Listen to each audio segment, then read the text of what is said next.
Chuck, thanks so much for joining us. We're thrilled to have you here. We want to talk about smart cities, and a good place to start is what makes a city smart? This is a lot more than a free Wi-Fi system, I'm guessing.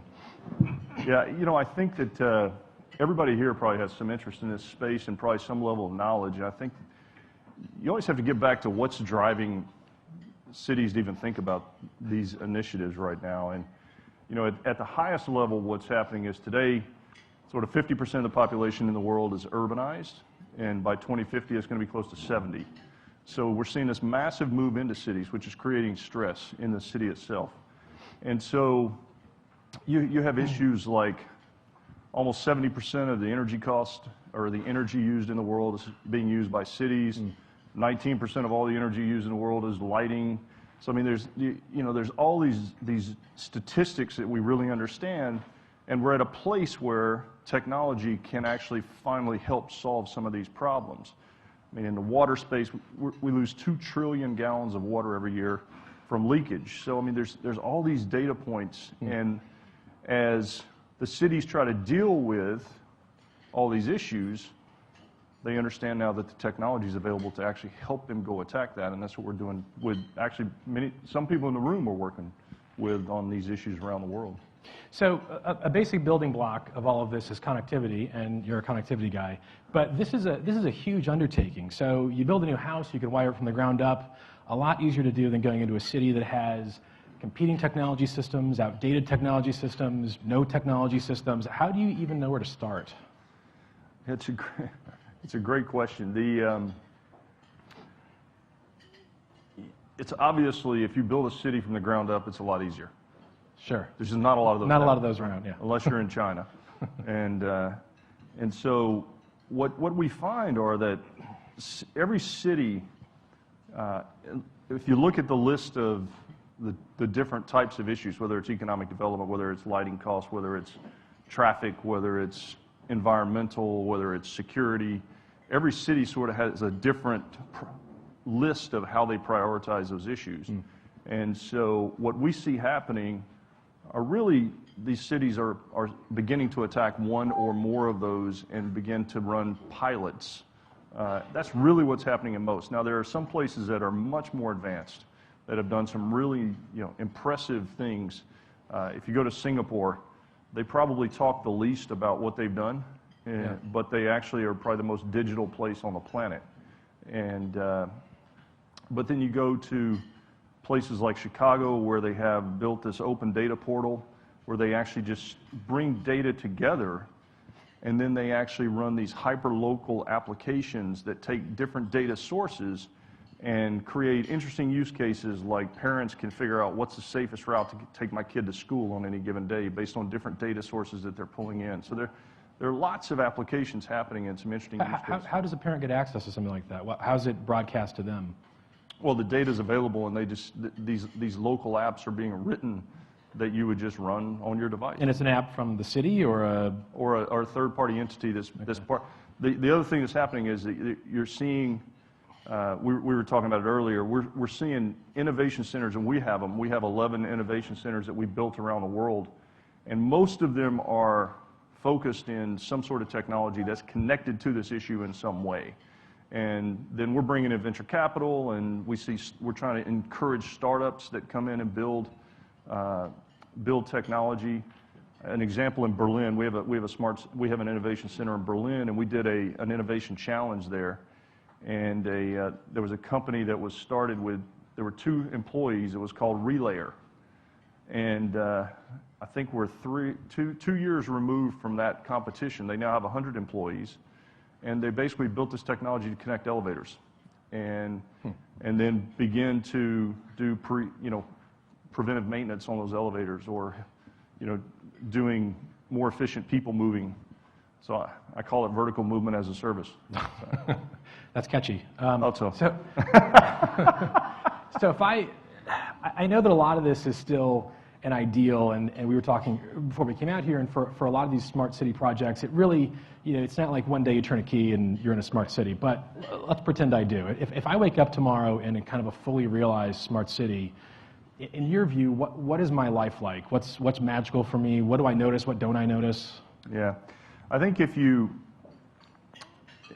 the primary issues that they're trying to tackle today are around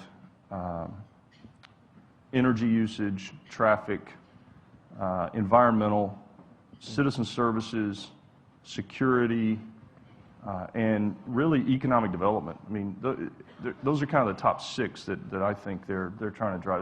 There's others, but everything kind of falls in that category.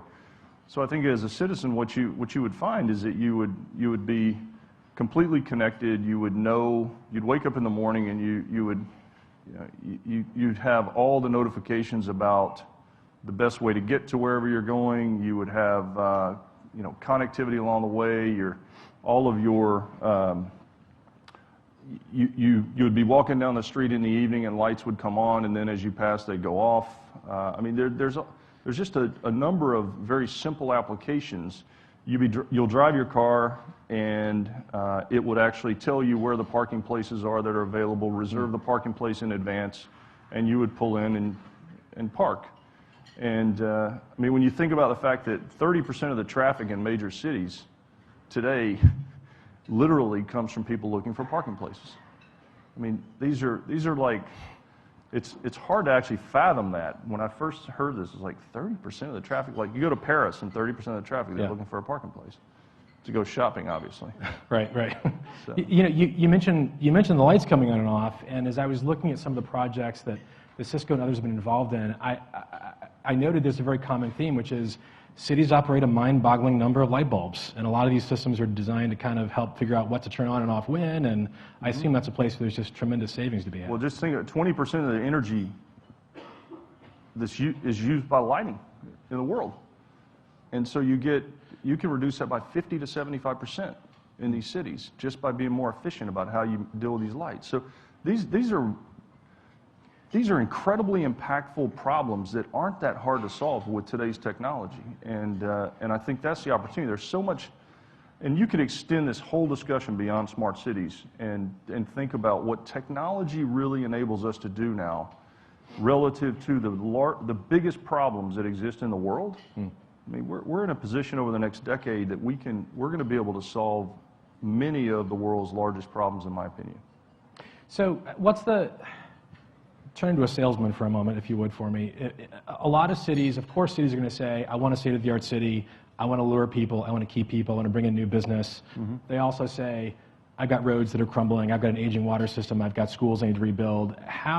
What's the sales pitch to get a city to make investment in things like this a priority, when they're obviously balancing what are other competing priorities, and in the U.S. at least, some pretty bleak financial pictures? Yeah, it's usually we have to go in and partner with a company that's providing sort of a managed service that actually comes in and does this. Rarely, we see they want to just get to the service, and so figuring out how you give them the ability to deal with the financial implications up front, but actually then pay it over time based on as they see the benefit. I think there's some creative financial models that are going to emerge out of this. But this is moving from these are nice to have applications to these are things that cities have to do just fundamentally for survival and to compete. Yeah. I mean, from a budget perspective, if you think about 70% of the population, it's 50 today. So the influx into these cities is overwhelming, and so in order to even deal with the number of people coming in to live in times where budgets are actually decreasing. Yeah. And they actually have the ability to increase revenues. Today, the top two sources of revenue in a city are property taxes and parking. Yeah. So if I can actually make it easier, more efficient, and easier for people to pay me to park, and I can actually really get paid for that 2 hours instead of, I know none of you would do this, but occasionally I park in a 30-minute only parking, and my car may stay there a little longer than it Chuck. You don't. Occasionally, only occasionally. Well, if you go to Carmel, California, and you see if you can find a parking place.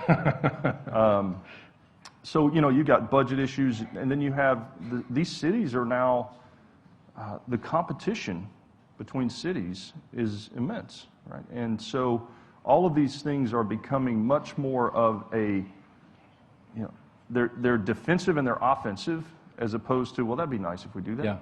The parking thing is a big one, and I know that a lot of these applications are things like finding scofflaws like you and red light cameras and things like that that I'm sure are great for the city's bottom line, but for the citizenry probably doesn't feel so much like progress and just a lot more like surveillance. And what's the pitch to the residents? If you can make it simple for someone to park, sure, they're going to be happy. Find a parking space, great. Right. Make sure I get a parking ticket every possible time, not so great for me. No, but you're not getting a parking ticket. You're just paying in advance in this case, so you feel better about it. Right?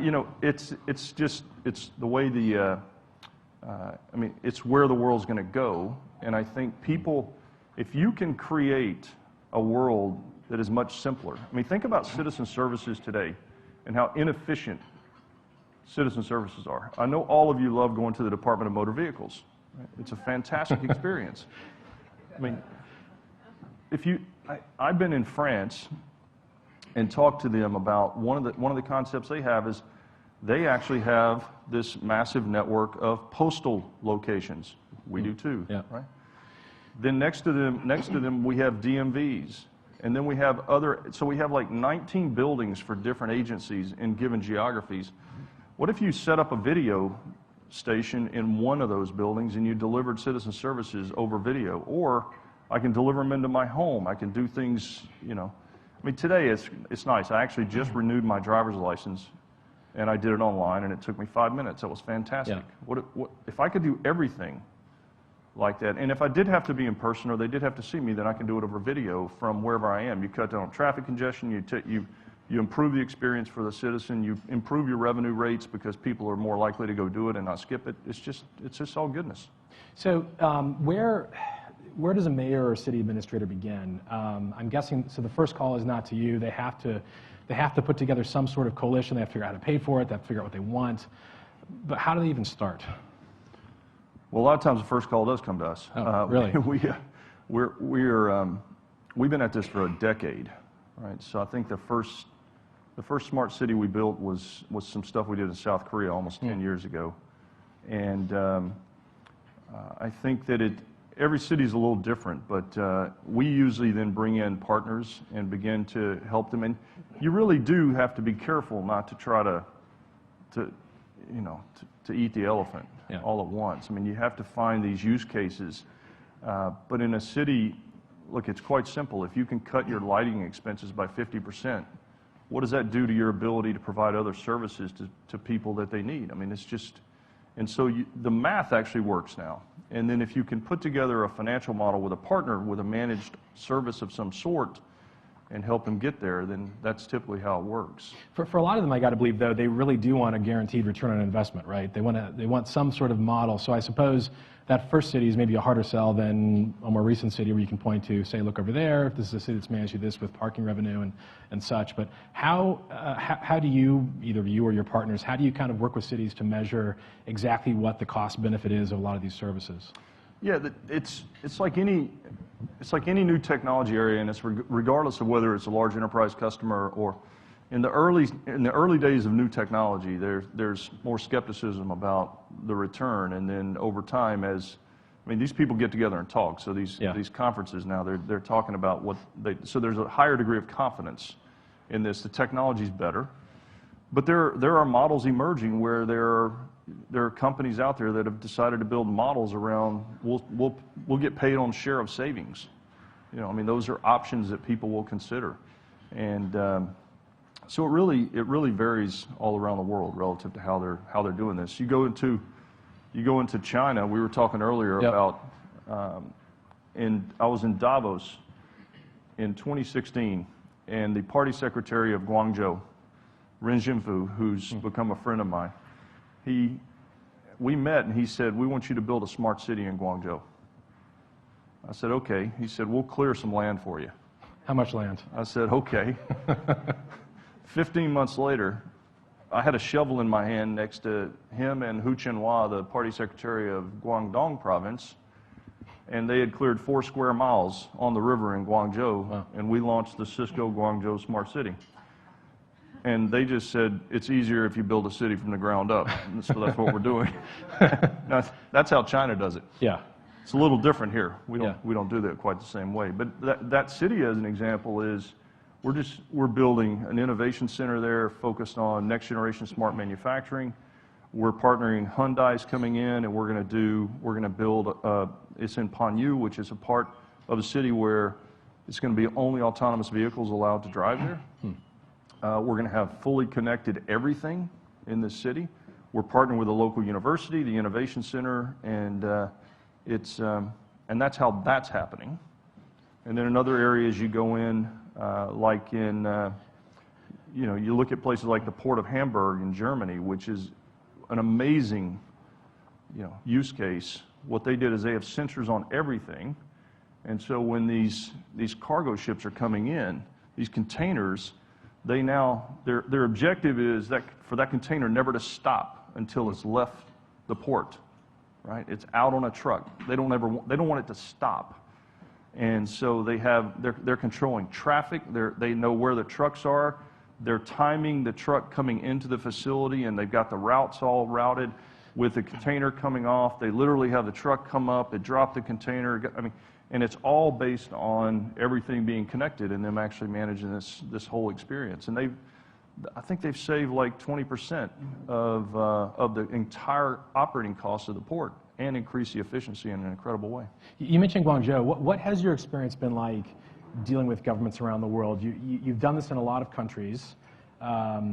Bureaucracy is alive and well. I'd say in China it's relatively streamlined compared with some other places.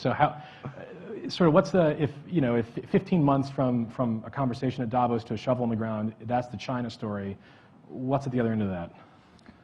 Yeah, so one of the things that we launched 2 years ago, a program called Country Digitization. And what we effectively do is we go into a country where the head of state is receptive and understands the power of technology, and we actually align against the priorities of that prime minister, president, and we actually put forward a proposal around how we think we can help them achieve their objectives through the use of technology.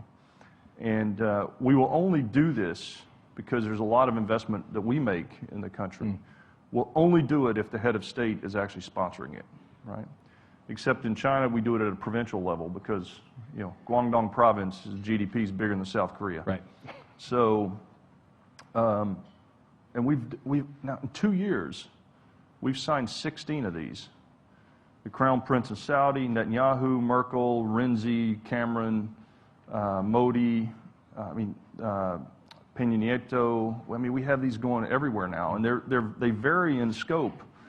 But an example of some of these applications, and it's not necessarily a smart city, but when we went into Germany, the issue was, what is the unique situation that Germany's dealing with? Well, the refugee situation. Yep. And so we took technology into the refugee camps, connected telepresence, which is our high-end video units, connected that back to language translation services and healthcare services so that they could process these refugees. And then we also built with a partner a little application that we run that actually just quickly assesses their capacity to actually be trained into a technology area, because one of Merkel's objectives is to increase the youth population with us, so for the workforce. And subsequent to where we see where they are, then we actually agreed to, we have a Cisco Network Academies program, and I think we have 1 million students that are active right now around the world, and we're going to educate 30,000 of those folks that are Syrian refugees in Germany. What do you do when the head of state changes? You mentioned a bunch of countries where I think that you've got a bit of a long horizon, and you mentioned a couple where I'm not sure you do. So what happens when you have a handshake with someone else, then there's a surprise election? Usually, we've had a couple. So we had the transition in the UK, obviously. Yeah. There's some dynamics going on there. There's some dynamics in the UK. But nothing changed. These things largely, they're not partisan issues, typically. That's not always true. But when we went from Renzi to Gentiloni, the only thing that changed in the Italian government was the head of state. The rest of everybody else stayed the same. Yeah. And so, and Cameron to May, we're still working all the same issues. And when you're in investing and you're using technology to help drive GDP, and you're investing venture capital to create entrepreneurship, it's very rare that people say, I don't think that's a good idea anymore. Yeah. So, what's your report card for where the U.S. is on this? You know, a lot of the cities we've talked about are in Europe and Asia. You've done a lot of work in cities, big and small. We were talking about Schenectady, New York, where you've had some projects. But what sort of, from a competitive standpoint, where is the U.S. in the smart cities race? I would say they're down the list, way down the list. Way down the list. Yeah. Some cities are beginning to move. Like we have a lighthouse city project going in Washington D.C. And the first application is connected lighting. But you know, we're looking at applications where the cost. I mean, these are, again, they're really basic statistics, but you can actually tackle this now. If you think about the archaic way that we do waste management. Yeah. Right? I mean, this is, we have people get in a truck and they drive a route and they pick up a trash can and they dump it. And a third of them are empty. Yet we're still spending the time and the money and everything to go pick them up. You put sensors in these waste devices, and you know whether you need to pick them up or not. And when you can take 30% of the cost out of something like waste management just by using this technology, I mean, these are all very, actually not that complicated to deploy solutions today. So we're working. So DC's, you know, is a lighthouse city is what we call it. When we go in and we build sort of a comprehensive plan and we begin to stage through it. And we signed that one, I want to say about 9 months ago, I think.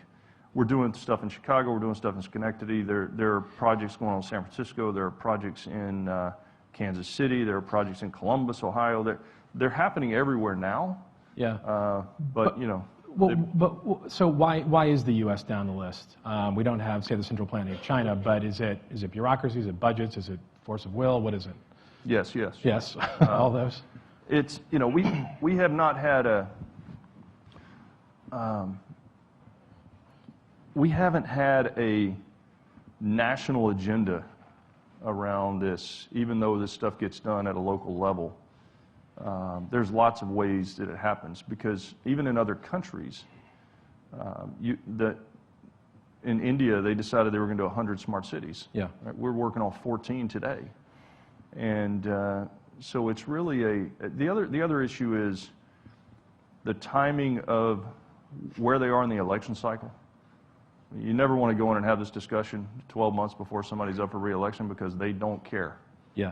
Right? They just don't care. You have to have somebody who's willing to really think about long term. This is one of the, you know, in the administrations in the White House, when you think about trying to go solve some of these big issues relative to technology, you know, sometimes the thinking is, well, that'll be a great solution for my successor. Right. Because we're never going to get that done during my life cycle. So it's, you know, those are some of the dynamics that we have to deal with. Well, even now with the current administration, there's been a big push toward infrastructure, but a lot of that is sort of whatever the opposite of a smart city is. It's sort of basic nuts and bolts, roads, bridges. Do you see kind of a renewed push right now for some of these technical initiatives too? Mm-hmm.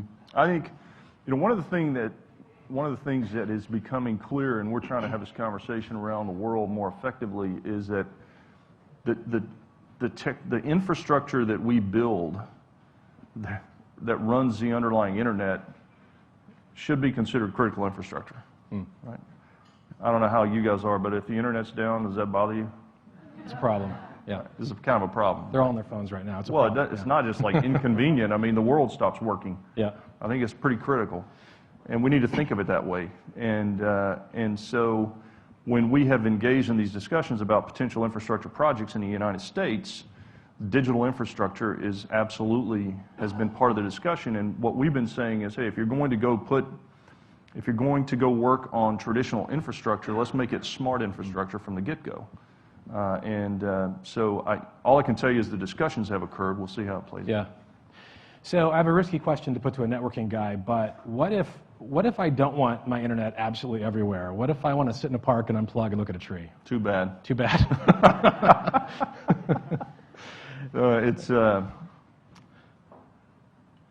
It's funny. Yes, occasionally, like I'll go into when I go visit certain heads of state, they have policies about cell phones, right? Or you go on a military base. I was at Fort Bragg earlier this week, and you have to leave your phone, out.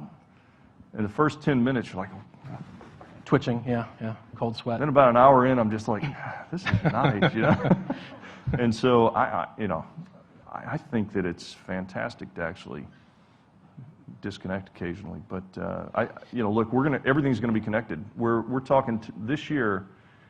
I think we'll end the year with 8.4 billion things connected to the internet. Things. And just to give you a perspective, we have the largest machine-to-machine connectivity platform in the world. We're adding right now 1.5 million new devices to that platform every month. These are vehicles, these are vending machines, they're elevators, they're point-of-sale terminals in Tiananmen Square. IDC's done a study that they think that in 2020 we could be seeing 1 million devices per hour coming online. Added. Wow. I figure if they're half wrong, it's a lot. And that's good for you, either way. Should be. Yeah. And so, everything's going to be connected, and it creates, we all know it creates tremendous opportunity, but creates lots of challenges. So we haven't even talked about security. Right. We're about to. Moral dilemmas, ethical dilemmas. It's an interesting.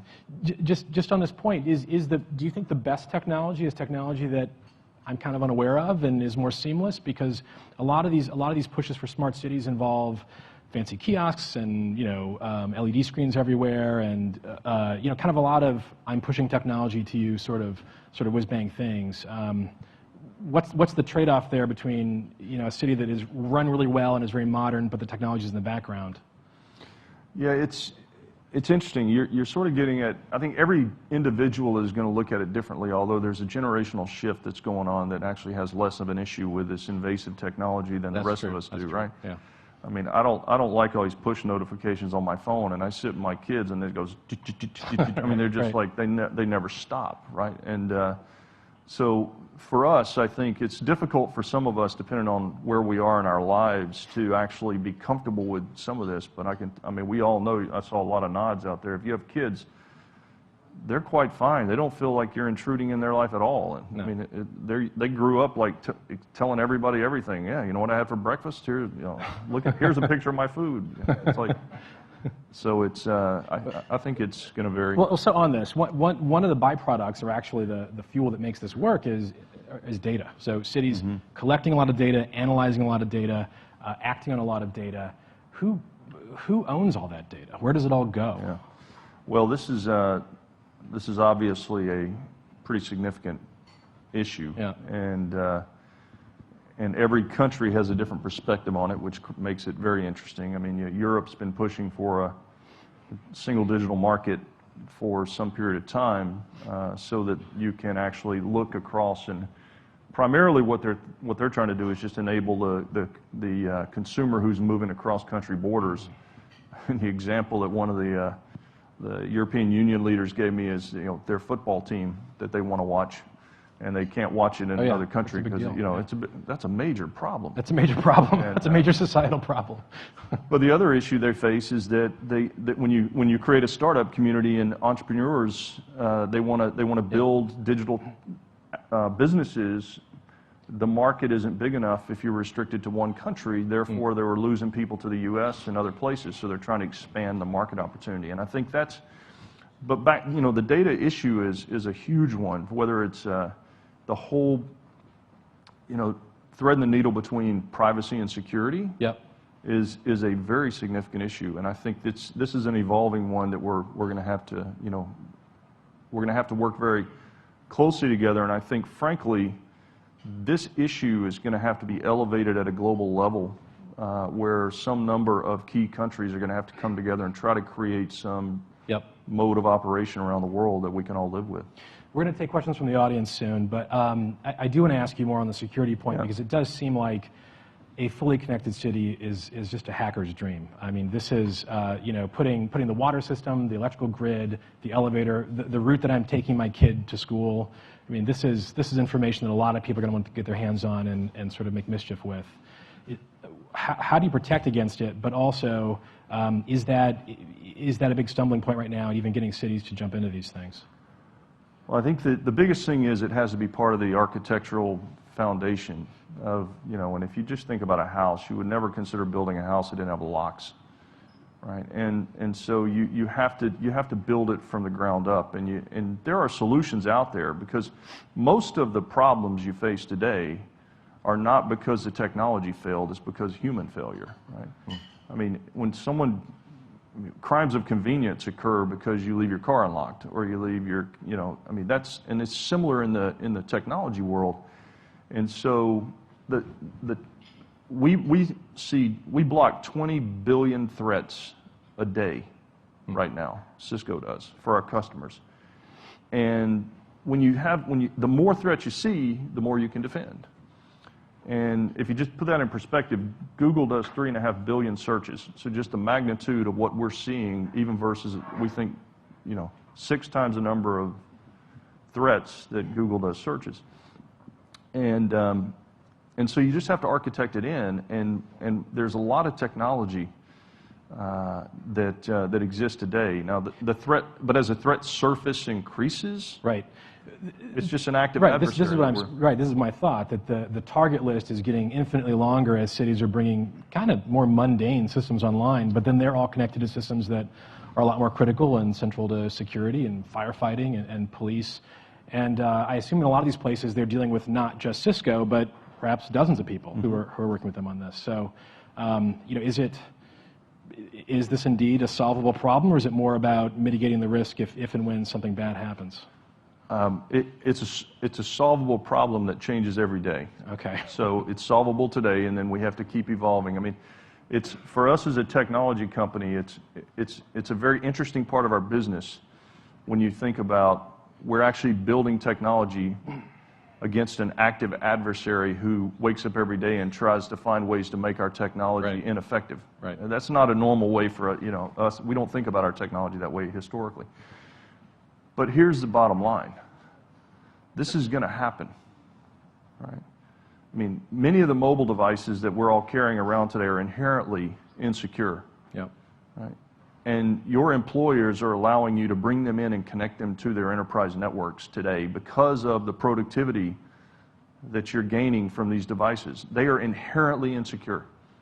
Many of them, the way you have them configured, the operating system you're running, but the productivity benefit outweighs the risk, and so they just exploded. And so it's going to happen. And what we have to do is, and this doesn't just apply to smart cities, it applies everywhere.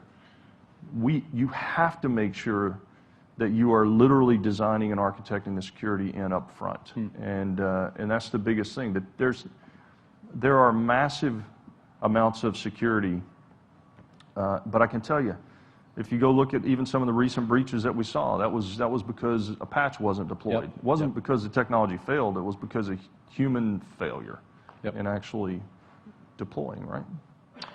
Let's go to some questions from the group. As you point out, we have a lot of people here from different pieces of this, and we have people with microphones. You here in the front, we can get a microphone up front. If you don't mind, tell us who you are first. Thank you very much for the knowledgeable presentation. You showed how you can use systems analysis and optimization in order to solve complicated problems. However, an important ingredient in the present problem is the aesthetical, the spiritual. A person said that the difference between knowledge and wisdom is spirituality. So my question is, do you have in this decision making in designing a new city in China or in increasing productivity for various other systems, do you bring in an artist, a spiritual person, in order to weigh his own dimension in the decision making process? Great question. That is a very good question. You didn't tell me I was going to get that one. That's a great question. And I'm sorry, you did not tell us who you are. My name is John Frank. I'm a scientist. Welcome. Yeah. That's a great question. You know, it's a really good question. I think there's a lot of work that's going into, relative to the art of this, is around the technology and how it translates through to the user experience. So how do you actually experience the technology? So there is a combination of sort of art and technology that comes together and how that works. The other side of it, what I would tell you is that from our perspective, we have I tell our people in our company is that the point where our love for competitive business comes together with our ability to actually do great things in the world, that's where we're at our best. And so we think about some elements that are connected to what you're doing. As an example, I was talking about the Network Academies program, or I'm talking about what we're doing in the refugee camps. I mean, those to me are a combination of leveraging the technology for something that is in line with what you described. We have our Network Academies program right now has, as I said, I think 1 million students enrolled around the world, where we're trying to educate students and give them a chance to find jobs. We have 6 of those programs running in prisons in Italy, where we're actually educating prisoners so that when they get out, they will have the opportunity to find jobs. And I'll tell you a funny story on this. I had the incredible honor of spending about 40 minutes with the Pope. My wife and I did, the 3 of us.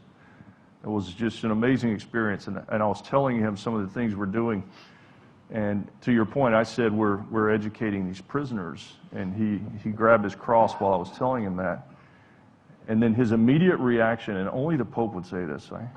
We have to find a way to give hope to those who will never get out. And it's like, wow, I thought we were doing something good, and now you like raised the bar. But it's a great question. I'm going to have to think about that more. Thank you. Thank you. Up in the front here. Sorry, making the mic runners run. Please introduce yourself. Hanny Pham, Enterprise for MasterCard. Chuck, you know, there's a saying that says you can't have the Internet of Things without the Internet of Everybody. And when we think about inclusion, with keeping up with the rate of technological advance and technological integration, one of the areas that seems to be a big catalyst for that is standards. You know, there's been a history among cities and many industries of, well, I want to do it different to the guy over there, the way the guy over there did it, because I want to be different. And that in and of itself creates barriers that ultimately lead to exclusion. You know, even financial services, basic services, half the world's population doesn't have access to basic services, financial services. You know, a lot of the world's population doesn't have access to basic technology. How do you think about that, and how should we be thinking about that? Because I think it's an important area that organizations that deal with a lot of different parts of the world need to really be driving at to include. Yeah, it's a great question. I can speak to that in the context of how we think about standards and what we're being. I can tell you that the environment and the mentality of our customer today around this versus where they were a decade ago are completely different. A decade ago, they were okay if you had something proprietary, and you know they not today. They won't accept it. If they think that anything you're doing if it reduces any future optionality because of it locks them in some way, shape, or form, they will not do it. And so in the technology arena, there's lots of standards bodies. Obviously, there's one called the IETF, which is a big player. And we actually have a Cisco employee who is on a 2-year assignment to actually lead the IETF. And it actually happens to be the first female that's ever led the IETF. So we have a Cisco fellow who's a woman, kind of odd, who's actually leading that. So I think it has to be a part of how we move forward together. I think we had a question back here in the back. Mario Palladini from Airelo. We developed the world's first city registration assistant, helping New Yorkers to get the ID New York card. I'm from Berlin. Great that you mentioned about the digital hub from Cisco. It's great. I know Relayer, great company. Could you share more how's the future of working of the ecosystem between government, corporate, and startups? Yeah, it's a great question. I think one of the reasons that this is not moving faster than it needs to is because we don't have enough private-public partnerships going right now. And so the public-private partnerships with these innovation centers, with venture capital, driving entrepreneurship, I think that's the perfect actual formula for making this work. So, we have time for a couple more in the back here, in the middle. Then I'll come over there. Thanks. Hi, I'm Beth Zoll. I'm a consultant in transportation planning and also an adjunct professor at NYU. I have a question about resiliency and the role of your company and integration. You talked about a number of port cities, right along the water. How we're seeing major natural disaster events happen, and the role of sort of the immediate recovery, whether that's responding and hovering Wi-Fi, like I've heard about in Puerto Rico that's deployed yesterday. Or preventive measures, and how that's come into play now. Yeah, it's a very relevant question, particularly in today's world. And living in California, we actually have a pretty serious issue going on right now up in the wine country. And I think that the preventive side is an interesting one, and it's something that we try to do. But when you see the magnitude of some of these natural disasters, it's impossible. What we try to do is coordinate as quickly as possible. And you can imagine that we are typically some of the first people on the ground, because the communications infrastructure is the first thing you got to get back up. And so I think it's just something that we continue to learn from. We have improved our ability with some of our mobile solutions to come in and get these things running again more quickly. But back to the point about it being critical infrastructure. I mean, think about the one thing you hear right now is we can't communicate. We can't communicate, and so it's a big deal. And I think that in the context of this discussion, the more things we connect, the more dependency is going to be created on this infrastructure, which is going to reiterate the fact that it needs to be considered critical infrastructure going forward. So it's a complex one, though. We'll try to sneak in one or two more in the back here.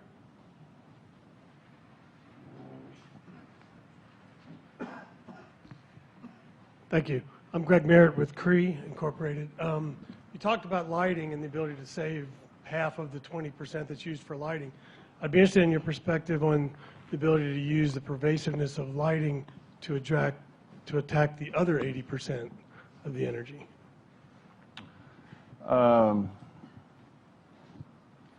See, this is coming from a lighting guy, Yeah. so he knows the answer. He knows the answer. He's actually challenged. This is a setup. This is a setup. This is a big setup. So this is where you just admit that I probably don't know as much as he does on this.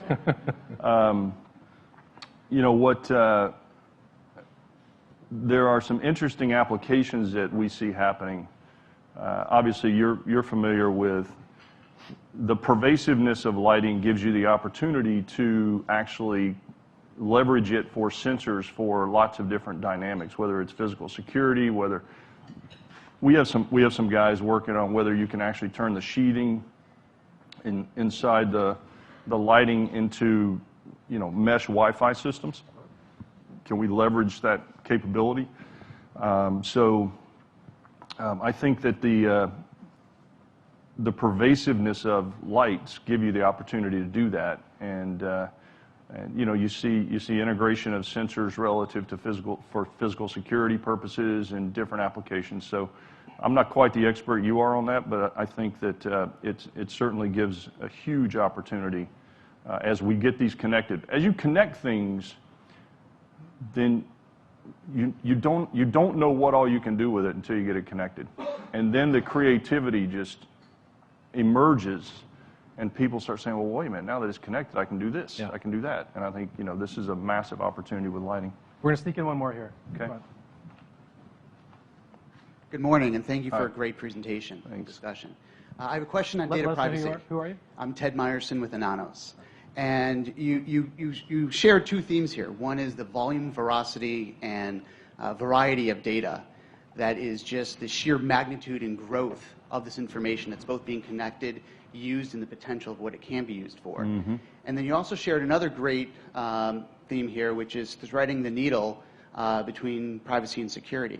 And so just curious what your insight is on how you see the evolution of both the countries and the smart cities evolving and managing both the value for the data while still protecting the individual citizens. And you look at like the EU that's rolling out GDPR in Europe, and with the Equifax breach that's changing the nation around how this both data can be used but also protected at the same time. And just curious as your insights on how we can achieve this growth.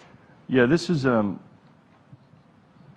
much more of a political issue than it is a technology issue, right? I mean, which the technology tends to be the easy part, which is hard to believe. But even in, whether it's in an enterprise that's adopting new technology, the cultural change that has to occur relative to how technology changes your jobs and does, that's the issue. And in this case, this is a policy issue that's going to have to be dealt with. And you know, much like the security issue that I was talking about earlier, you need to get at it early, because if you don't, then you'll only solve the problem based on something really bad that happened as a result of it. Now, we as technology companies can continue to invest in trying to build technology that helps solve problems and still protects the data. We announced an innovation 3 months ago, which I never dreamed we would announce, but we announced something called encrypted traffic analytics.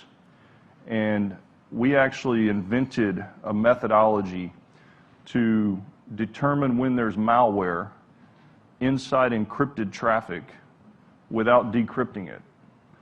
And so those kinds of capabilities are going to be part of how we solve this problem. I mean, traffic, 80 to 90% of the traffic that moves across the network is going to be encrypted at some point. But when it gets to the end state, then that becomes a policy issue relative to how you deal with it. And that's going to be, you know, if you go to Singapore, they have a certain set of rules, and if you don't like them, you can live somewhere else. And, you know, in China, they have a different set of rules, and then Europe has a different set. The U.S. is going to have to tackle it.